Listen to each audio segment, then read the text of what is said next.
आणि आता घेणार आहोत विविध क्षेत्रातील महत्त्वाच्या बातम्यांचा वेगवान आढावा सुपरफास्ट 50 बातम्यांमधून।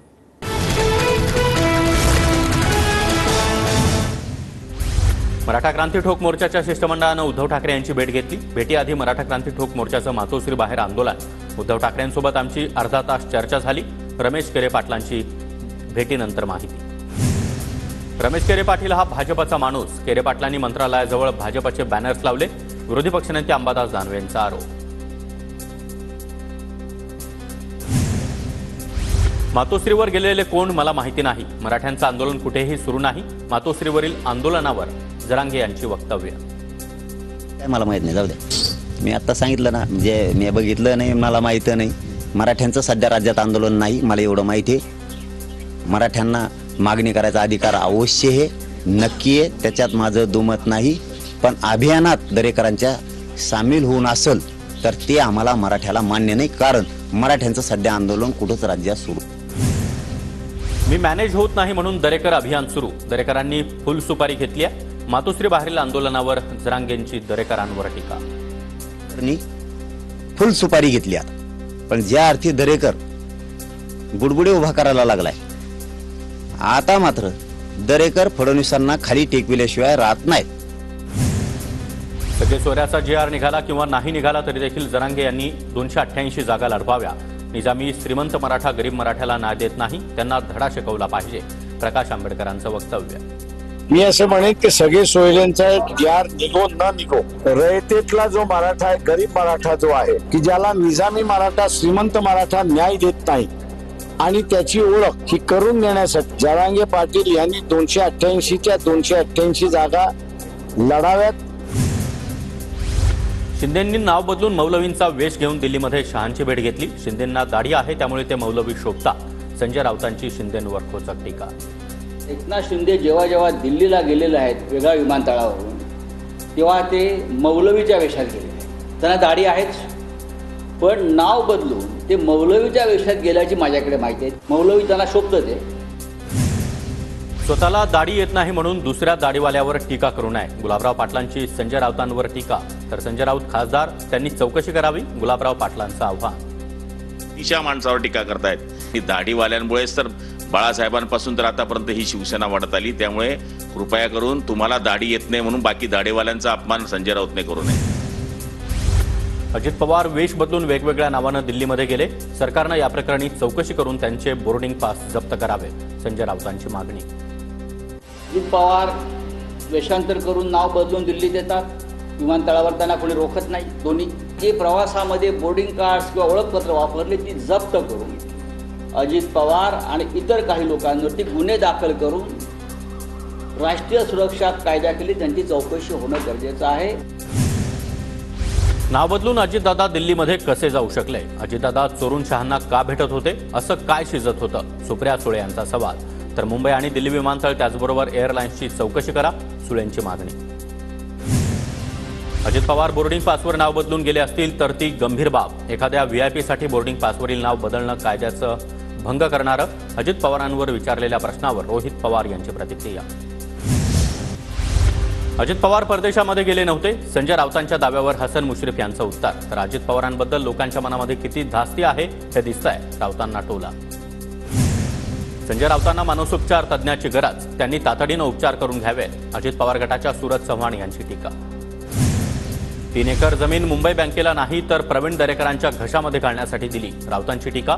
भांडाफोड होईल म्हणूनच वेबसाईटवरून निर्णय हटवला, राऊतांची टीका।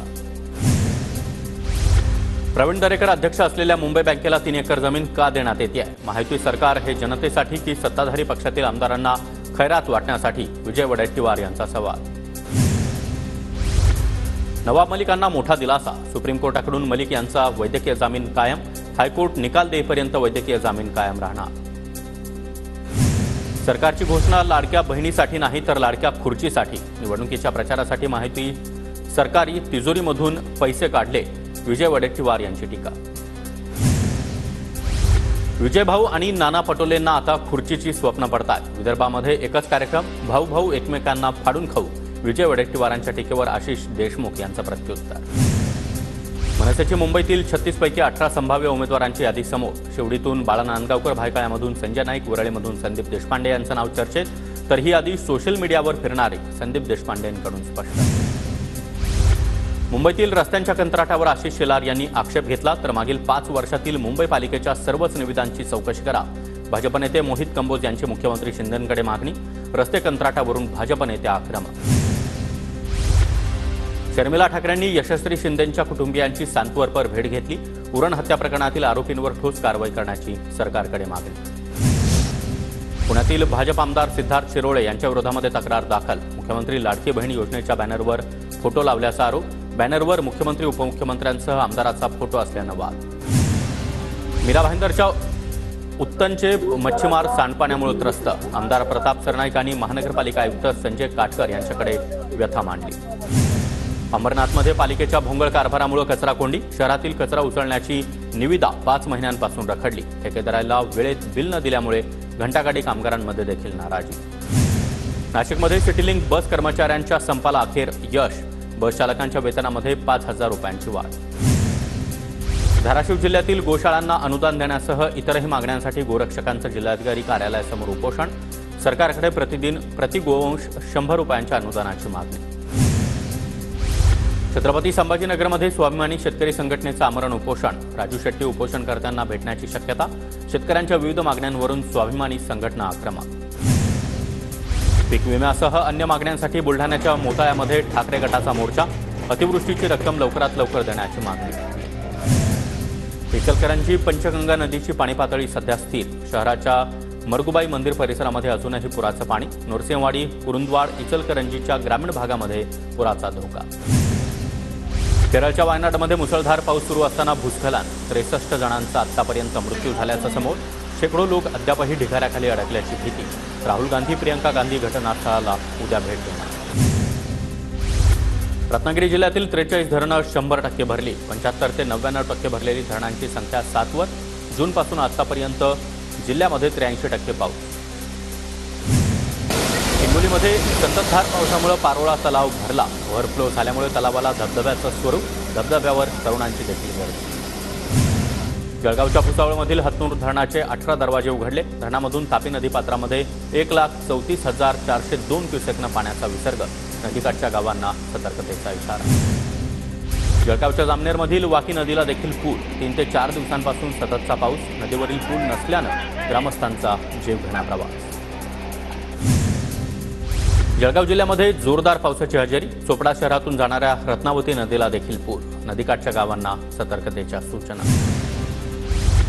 जळगावातील तापी नदीच्या पाणी पातळीत देखील वाढ. शेळगाव आणि अनेर मध्यम प्रकल्पाचे 18 दरवाजे उघडले. प्रकल्पातून मोठ्या प्रमाणात पाण्याचा विसर्ग. अंबरनाथच्या मोतीराम पार्ककडे जाणाऱ्या रस्त्याचा तलाव. पावसामुळे रस्त्यांची अवस्था अत्यंत दयनीय. पालिकेकडून रस्त्याची तात्पुरती डागडुजी करण्याकडे देखील दुर्लक्ष. भुसावळच्या वरणगावमध्ये गावठी कट्टा बाळगणाऱ्याला पोलिसांनी ताब्यात घेतलं. 2 गावठी पिस्तूल बनावटी काडतूस जप्त. गोंद्याच्या अर्जुनी मोरगावमध्ये 2 मुलींच्या अपहरणाचा प्रयत्न. तर 2 मुलींच्या अपहरणाचा प्रयत्नाचा डाव फसला.